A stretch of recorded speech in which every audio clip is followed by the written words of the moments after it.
सभापति महोदय, कई हमारे मित्रों ने भी चर्चा की और मुझे खुशी है इस बात की, माननीय वित्त मंत्री साहिबा भी हमारे समक्ष।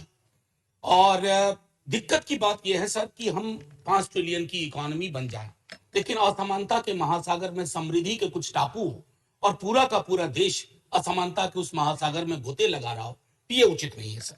5% अभी जो रिपोर्ट आई है, मैं जानता हूं आप कहेंगे आजकल ऑथेंटिकेट करने के लिए तो मैं लेके आया हूं, लेकिन मेरी वाली कॉपी वापस करवा दीजिएगा सर जी। 5% भारतीयों के पास 60% संपत्ति है, उनकी संपत्ति से कोई भेद नहीं है। दिक्कत यह है कि 50% के पास सिर्फ 3%। जब कोरोना में लोगों की आय घट रही थी सर, हमारे देश में करोड़पतियों और अरबपतियों की संख्या बढ़ रही थी सर। ये अनायास नहीं होता है, ये सायास होता है।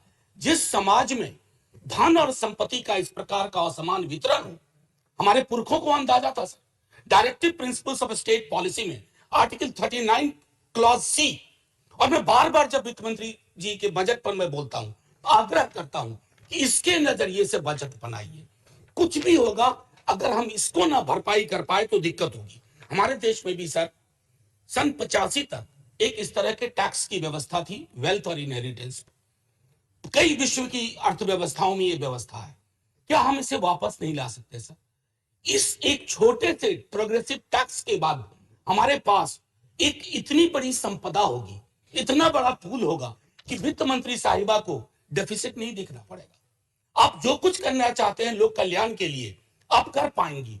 मैं समझता हूं कि सर, धनिकों के आधार पर, सुपर धनिकों के आधार पर जिस भी समाज ने अपने निर्माण की नींव रखी है, उस समाज में क्रैक्स आए हैं सर। ज्वालामुखी की तरह धधक रहा है असमानता का पूरा मसला।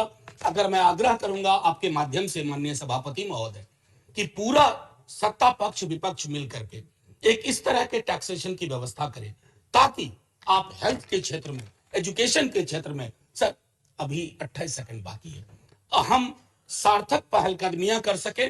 और हां, आखिर में फिर से दोहराऊंगा कि आर्टिकल 39 क्लॉज सी सब पढ़ें, उसके हिसाब से नीतियां गढ़ें तो देश बेहतर होगा। और अमृत काल में सचमुच अमृत सबके हिस्से में आएगा, ना सिर्फ कुछ के हिस्से में सिमट के रह जाएगा। शुक्रिया सर, जय हिंद।